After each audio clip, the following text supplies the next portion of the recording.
Buenos días, bienvenidos a este tiempo devocional, tu palabra para encontrar el camino. Hoy es agosto 18 del 2022 y vamos a continuar con la lectura cronológica de la Biblia en un año. Hoy vamos a leer el libro de Ezequiel, capítulos 15 al 18. Libro de Ezequiel, capítulos 15 al 18.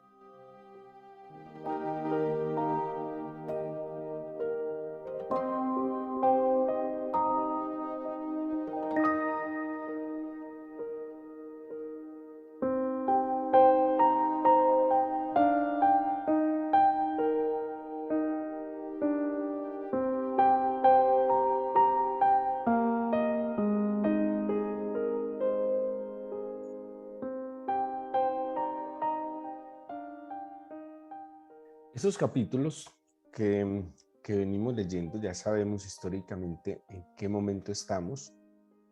Ya ha habido como dos etapas en el exilio del pueblo de Judá hacia Babilonia. Y, y Ezequiel está como, bueno, ya el castigo está dado, ya las consecuencias están dadas.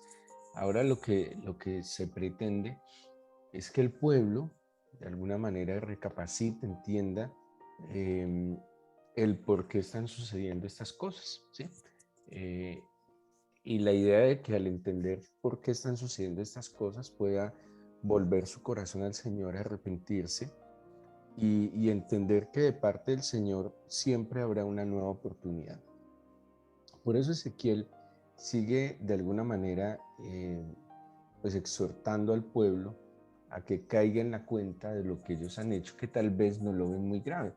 Eh, a veces la mente, el corazón del ser humano es un poquito engañoso y tendemos a minimizar las realidades de nuestra vida, a minimizar las cosas que no estamos haciendo de manera correcta, pero a veces también maximizamos y agrandamos las situaciones adversas, ¿sí?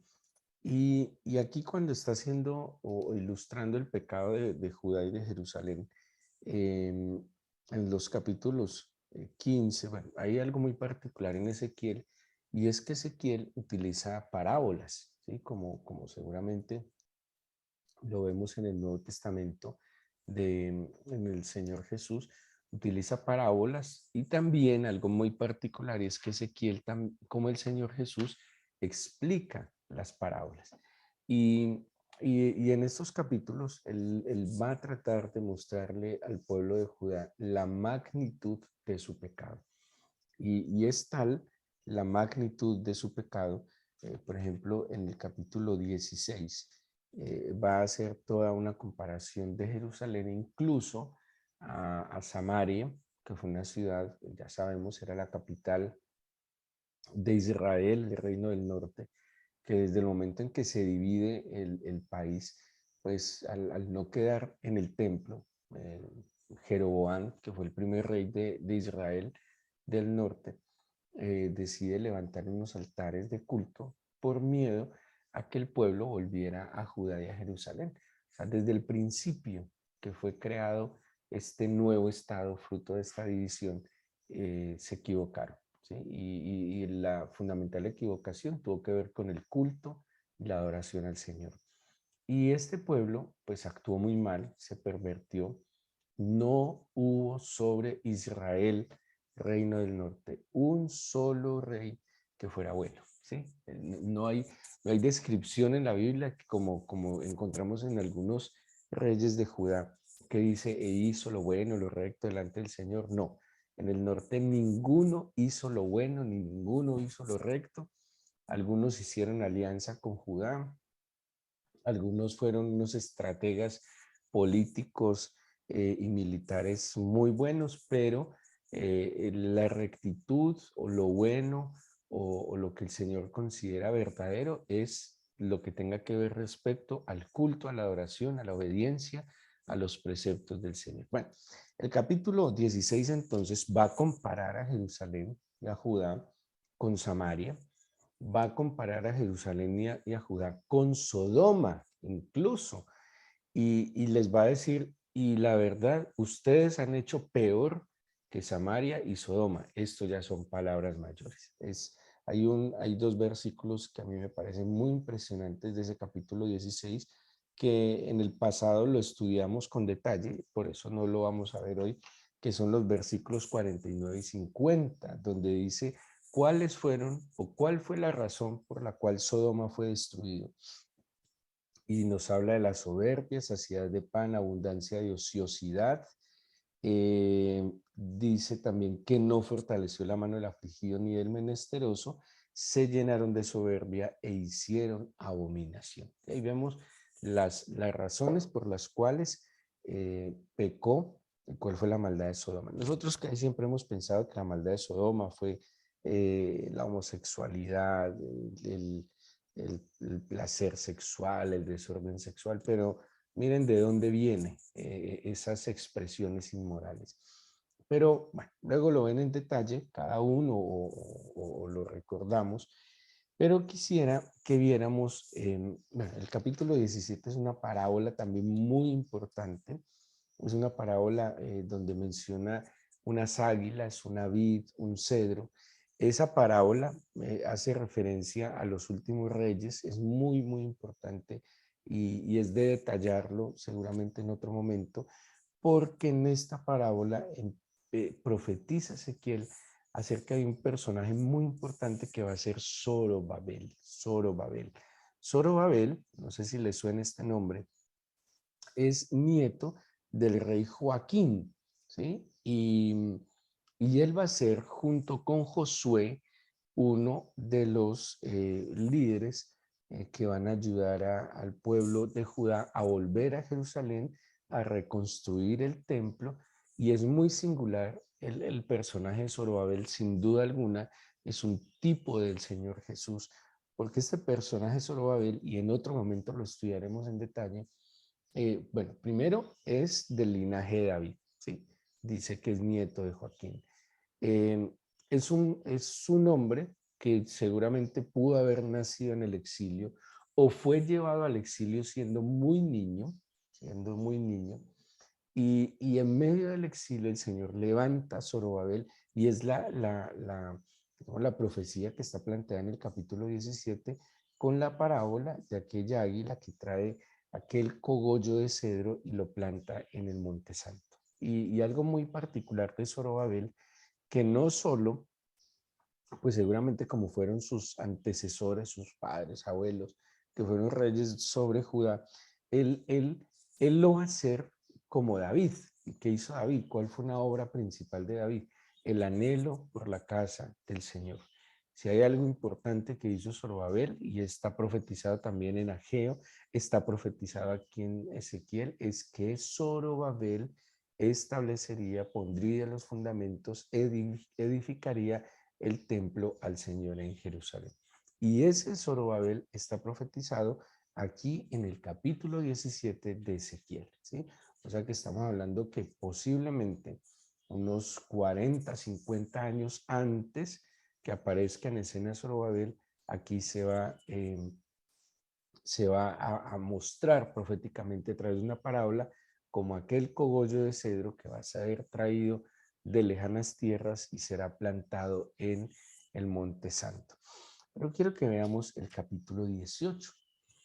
El capítulo 18 nos va a plantear tres situaciones. Yo sé que nosotros hemos escuchado un concepto que se utiliza mucho en medio del cristianismo y es o maldiciones generacionales o herencias de maldición. Y bajo este concepto, lastimosamente, se ha justificado mucho las actitudes, las conductas, las acciones de las personas.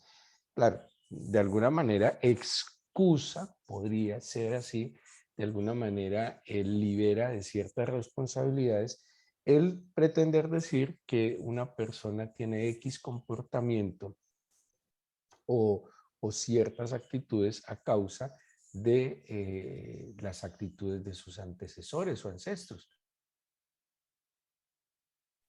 Pero quisiera que analizáramos un poquito el capítulo 18.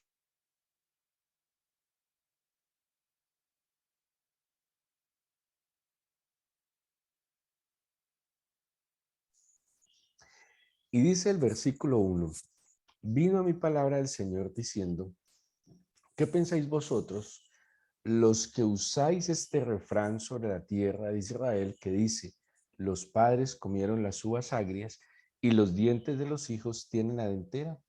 Vivo yo, dice el Señor, que nunca más tendréis por qué usar este refrán en Israel. He aquí que todas las almas son mías, como el alma del Padre, así el alma del Hijo es mía, el alma que pecare, ésta morirá. De alguna manera, lo que va a plantear aquí el capítulo 18 es la responsabilidad que cada persona tiene por sus actos, ¿sí? Tanto el Padre como el Hijo.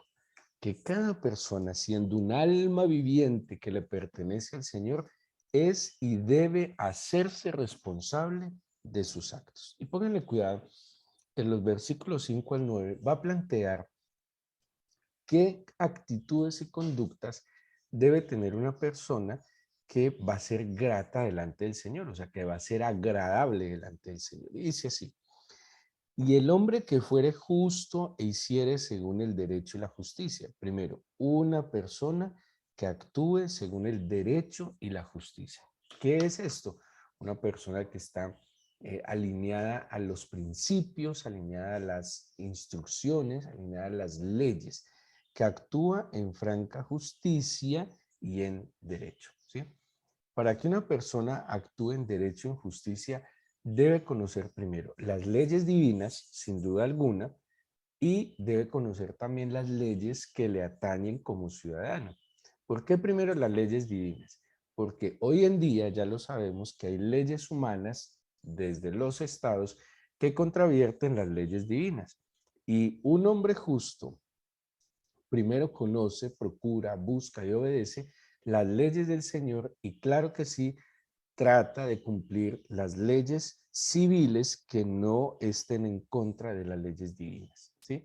Y eso es innegociable, porque cada vez las leyes de los hombres seguramente van a ir más en contra de las leyes divinas. Por ejemplo, el Señor no aprueba la muerte de ninguna manera, el Señor no aprueba el aborto de ninguna manera, y menos que con eso hoy se legisle, entre otras cosas. Hay una cantidad de leyes que abiertamente van en contra de las leyes y los principios eternos del Señor.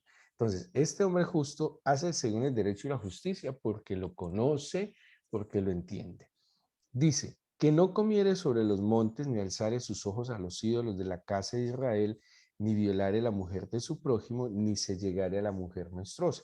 Mire todo lo que va planteando, algunas normas espirituales, pero también unas normas de comportamiento en la sociedad. Entonces habla aquí de la idolatría, habla de no abusar de la mujer y tampoco llegarse a una mujer en su condición, en su periodo.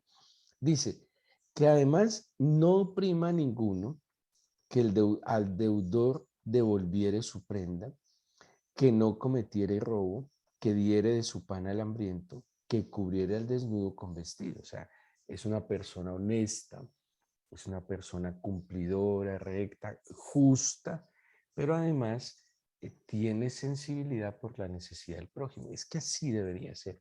Y yo entiendo que incluso los estados están diseñados para ayudar al más necesitado. Entiendo por eso que las fundaciones y las empresas sin ánimo de lucro que le hacen bien a la sociedad tienen algunos beneficios del Estado porque se supone que están haciendo una labor que el Estado no alcanza a cubrir.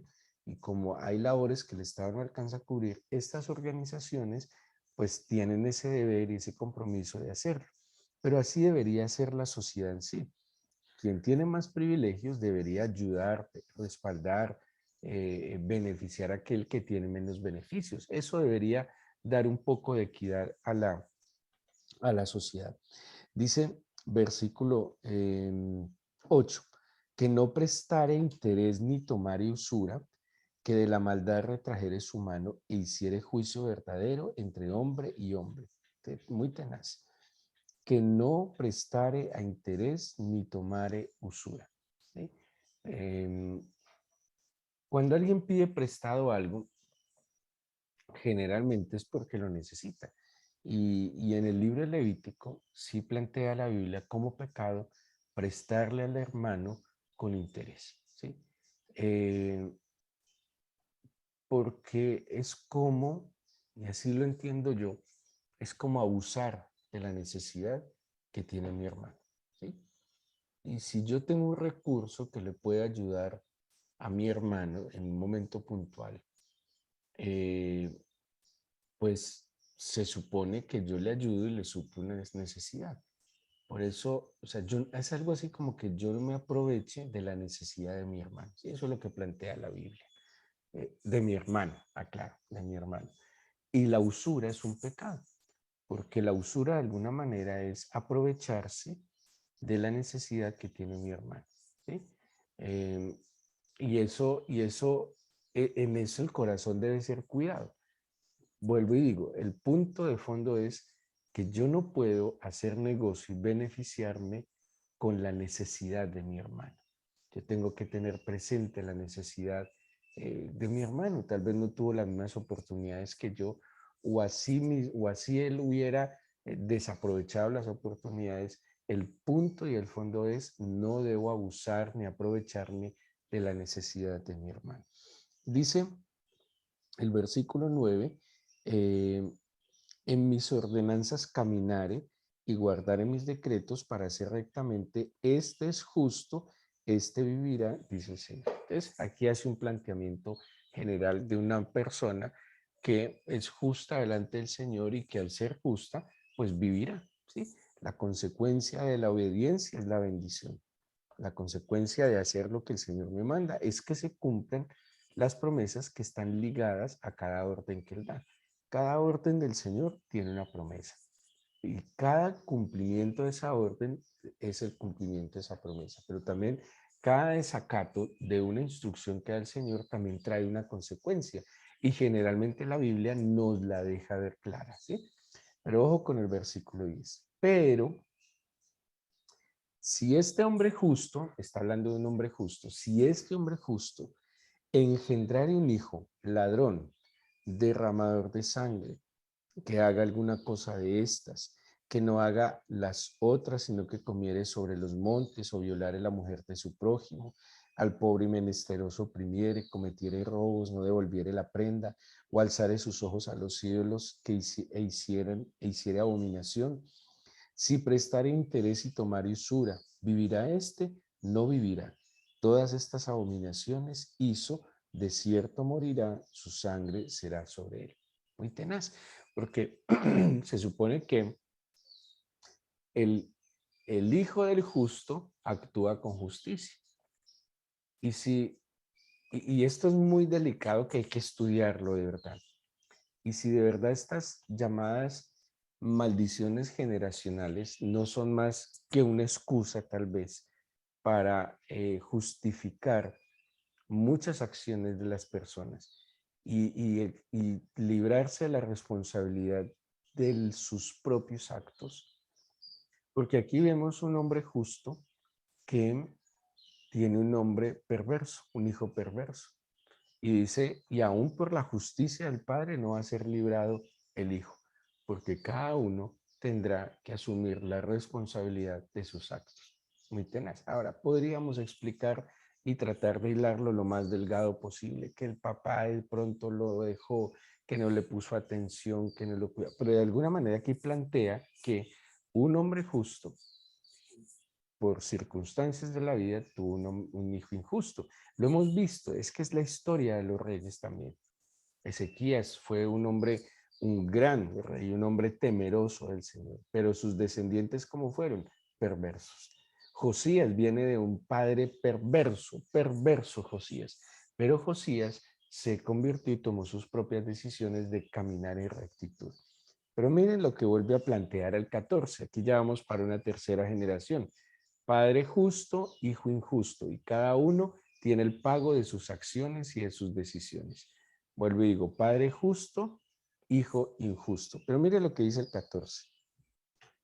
Pero si éste engendrare hijo, o sea, el hombre injusto, el cual viere todos los pecados que su padre hizo y viéndolos no hiciere según ellos. Muy tenaz, porque esto es muy tenaz, porque el buen ejemplo no garantiza que sea seguido, como el mal ejemplo no garantiza que no sea seguido. Aquí, por ejemplo, este hijo está viendo un mal ejemplo y al ver el mal ejemplo está decidiendo no ser como su padre, ¿sí? Y dice acá, no hacer según las malas acciones de su padre. Y dice el versículo 15, entonces lo va a describir. No comiere sobre los montes, ni alzare sus ojos a los ídolos de la casa de Israel. La mujer de su prójimo no violare, ni oprimiere a nadie. La prenda no retuviere, ni cometiere, no cometiere robos. Al hambriento diere su pan, y cubriere con vestido al desnudo. Apartare su mano del pobre, interés y usura no recibiere. Guardare mis decretos y anduviere mis ordenanzas. Este no morirá por la maldad de su padre, de cierto vivirá. Vale, cuidado. Este no morirá por la maldad de su padre, de cierto morirá. 18. Su padre, por cuanto hizo agravio, despojó violentamente al hermano e hizo en medio de su pueblo lo que no es bueno. He aquí que él morirá por su maldad. Y si dijereis, ¿por qué el hijo no llevará el pecado de su padre? Porque el hijo hizo según el derecho y la justicia, guardó todos mis estatutos y los cumplió, de cierto vivirá. El alma que pecare, esa morirá. El hijo no llevará el pecado del padre, ni el padre llevará el pecado del hijo. La justicia del justo será sobre él, y la impiedad del impío será sobre él. Tenaz, ¿sí? Tenaz. En conclusión, cada uno tiene que asumir la responsabilidad de sus actos. Ahora pensemos en esto. No es para desanimarnos de ninguna manera, sino para asumir responsabilidades. Yo no puedo justificar mis malas acciones, mis malas decisiones, mis malas conductas, mi infidelidad al Señor y mi acción injusto, como lo describe en esta parte de la Biblia, porque mis padres lo hicieron, ¿sí? O sea, yo no me puedo quedar ahí. ¿Por qué? Porque si yo como creyente he tenido la oportunidad de conocer al Señor y he tenido la oportunidad de acercarme a sus estatutos, a sus principios, a sus parámetros, a sus instrucciones, yo no puedo simplemente seguirme justificando que pues yo me comporto así porque mi padre se comportó mal. Entonces, si mi padre fue violento, grosero, ignorante, adúltero, mentiroso, entonces yo me voy a comportar como mi padre. Entonces, ¿dónde está lo que el Señor está sembrando en mi corazón y la oportunidad que Él me está dando? ¿Sí? Uno. Entonces, yo no tengo por qué seguir justificándome en el pecado de mis ancestros para no tomar decisiones y caminar en rectitud, en verdad y en bondad delante del Señor. Yo tengo que asumir la responsabilidad, yo tengo que tomar decisiones y no seguir justificándome porque a nada me llevará. Y es lo que está planteando aquí Ezequiel. A nada me va a llevar, ¿sí? Ya mi papá sí pecó, mi mamá sí pecó, mis ancestros sí pecaron, cada uno asumirá su responsabilidad. Pero yo tengo el deber y yo tengo que tener como un poquito el sentido común, pues de no, si yo veo los efectos y las consecuencias de sus malas acciones, ¿por qué va a seguir actuando igual? Si mis papás fueron unos amargados, malgeniados, alegones o depresivos, ¿por qué? Y yo veo las consecuencias de sus malos actos y decisiones, ¿por qué voy a seguir su mismo camino? ¿Sí? Ahora, como padre, podríamos decir, por más que yo haga lo bueno en mi hijo, él podría desviarse, sí, pero es mi deber darle el mejor ejemplo, instruirle en el camino, no escatimar recurso alguno, y estoy hablando de recursos no solo materiales, el tiempo, el esfuerzo, el ejemplo, la persistencia, la permanencia con los hijos en mantenerlos en el camino recto. Y bueno, pero en últimas también tenemos que descansar que cada uno toma sus decisiones. Y ahí es donde nosotros como padres debemos librar nuestra alma. ¿Cómo? facilitándoles que ellos pueden tomar buenas decisiones. Pero si tomaran malas decisiones, a pesar de nuestro buen ejemplo, ¿qué es lo único que nos queda? No dejar de orar por ellos. Así decía Samuel, lejos sea de mí que peque yo contra el Señor, dejando de orar por vosotros. Ese es mi deber. Y yo como libro mi alma también como padre. Y cuando digo de librar mi alma es que no ande con una culpa permanente porque no hice lo que debía hacer. Y ojo con esto. Para un hijo no es suficiente ser buen ejemplo, ¿sí? Porque uno puede ser buen ejemplo, uno puede ser de mucho testimonio. ¿Saben qué es para un hijo lo más importante? La relación que tenga con su padre. Porque yo puedo ser un hombre ejemplar ante la sociedad, yo puedo ser un hombre ejemplar ante mi familia incluso, puedo ser un hombre intachable, como dice la Biblia, irreprensible, honesto, recto, cumplidor, obediente, respetuoso, cabal, educado, esforzado, valiente, todo lo que ustedes quieran.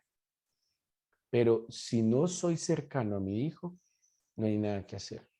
Porque mi hijo, más que un gran hombre ejemplar o una gran mujer ejemplar, necesita a su papá y a su mamá. El que está con él, el que lo escucha, el que lo abraza, el que le aconseja, el que le provee, el que se divierte con el hijo. Algo muy importante que es el papá es que de alguna manera se divierte con el hijo. Hace que la vida del hijo sea agradable. No alcahuetea, ¿sí? No, no simplemente le complace sus caprichos, no, está con él, le acompaña en sus procesos, le modela, le da buen ejemplo, le da testimonio, es correcto, es ejemplar, pero sobre todo está cerca a él, comparte con él. Ese papá, porque lastimosamente nosotros venimos de un esquema de paternidad de que el papá o la mamá no estaba en la casa, estaba trabajando de sol a sol, pero le daba todo lo que se consideraba necesario para el hijo. Colegio caro, buena ropa y otras cosas que hoy se van adicionando en la crianza de los hijos. Pero pobrecito, el papá o la mamá trabajaban tanto que lo veían 10 minutos al día, 5 minutos al día, y el fin de semana el papá se dedicaba a descansar porque estaba muy cansado de la semana y no tenía la oportunidad de estar, compartir con ese hijo. Acuérdense que la bendición no es una condición, sino una relación. Y esa relación no es solo mi relación que tengo con el Señor, sino la relación que puedo establecer con mis hijos, con mi familia. Muy tenaz esto que plantea Ezequiel 18, porque si bien cada uno asume la responsabilidad, yo personalmente hace muchos años asumí una responsabilidad personal frente a la escritura. ¿Cuál es? Yo tengo que cumplir todos los deberes y espero y descanso en que de alguna manera nadie tiene un deber conmigo. Suena extraño, suena un poco, pero a mí me lleva a descansar y lo planteo así como, como, como esposo, como padre, como hijo. Yo tengo el deber de honrar a mis padres, de hacer lo mejor para mis padres. Si ellos no hacen lo mejor para mí, si ellos no me bendicen como yo esperaría, mi deber es honrarlos. Mi deber es bendecirlos. Ese es mi deber. Y como padre, tengo el deber de hacer lo mejor con mis hijos. Como padre, tengo el deber de ser modelo. Así yo no haya recibido modelo de mis padres, así mis padres no hayan estado cerca a mí, así mis padres no me hayan provisto, así mis padres hayan estado ausentes, yo tengo el deber como padre de sí hacerlo. Porque nosotros tuvimos la fortuna, la bendición, el milagro de habernos encontrado con el Padre perfecto, con el Padre de los cielos, con el que nos ha sanado, liberado, perdonado y cada día nos da una nueva oportunidad. Cada uno llevará su pecado. Pero nosotros podemos facilitar a nuestros hijos que caminen en rectitud y ya no podemos seguirnos excusando en nuestros padres que no caminamos en rectitud. Cada uno con responsabilidad asumamos bueno, humildemente el deber y la responsabilidad de caminar de manera recta y justa delante del Señor. Entreguémosle este día al Señor, oremos, démosle gracias por su palabra y que sea su Espíritu hoy en nosotros guiándonos.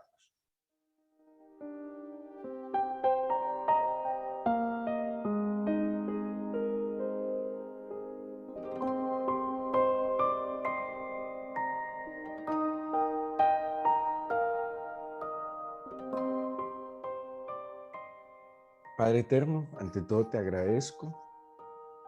Digámosle así, te agradecemos porque te tenemos a ti, llegaste a nuestra vida, porque tú eres la luz de nuestros ojos y quien ilumina nuestro entendimiento. Hay una tendencia, Señor, no sé si es en la sociedad colombiana, en el mundo entero, pero tendemos a culpar y en culpar a otros justificar, Señor, nuestras acciones. Y es muy sencillo y muy fácil decir que somos de alguna manera porque así fueron nuestros padres. Y nos apalancamos en las llamadas maldiciones generacionales. Pero ¿qué responsabilidad estamos asumiendo de nuestros actos conociéndote a ti? La verdad, el conocimiento de la verdad debe traer libertad a nuestro corazón. Y en esa libertad está asumir la responsabilidad de nuestros actos. Yo te pido, Señor, que nos perdones, que me perdones cada vez que justifiqué mis malas acciones en las malas acciones de mis ancestros y antepasados. Fueron mis decisiones, Señor, porque entonces, y conociéndote, ¿por qué no tomé las buenas decisiones? Si conocía tus principios y parámetros, ¿por qué decidí seguir otros? Perdónanos y con humildad ayúdanos a ponernos firmes delante de ti y a vivir una vida, Señor,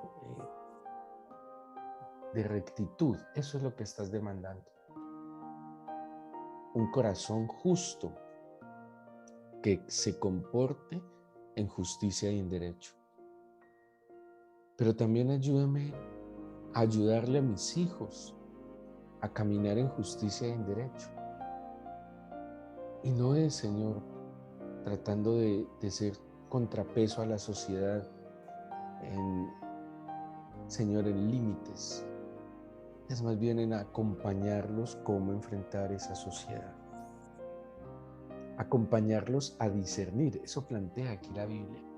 Cómo discernir entre un hombre u otro hombre. Cómo poder discernir sus actitudes. Y ese discernimiento no se desarrolla en nuestros hijos por mandatos, sino por acompañamiento. Que podamos, dice la Biblia, hiciere juicio verdadero entre hombre y hombre y caminar en sus ordenanzas. Ayúdanos, Señor. Tú sabes que la labor de padres no es fácil. Sé que es una labor que nunca termina. Y te pedimos que nos ayudes ante todo a estrechar esa relación, fruto de que la tuya y la mía sea más íntima y profunda. Ayúdanos a caminar de tu mano en justicia y en verdad. Yo quiero que mis descendientes vivan, Señor, pero que vivan, y la única fuente de vida eres tú, así que mi anhelo es que vivan en tu presencia. Ayúdanos a ayudarles, a librarlos, Señor, de sus malas decisiones, no por mandato, ordenanza, sino por convicción, Señor, y obediencia. Te pido tu bendición sobre cada familia, sobre cada padre e hijo, que tu mano les guarde, les proteja y que nos podamos acercar a ti, Señor. Te lo pedimos en el nombre de Jesús. Amén.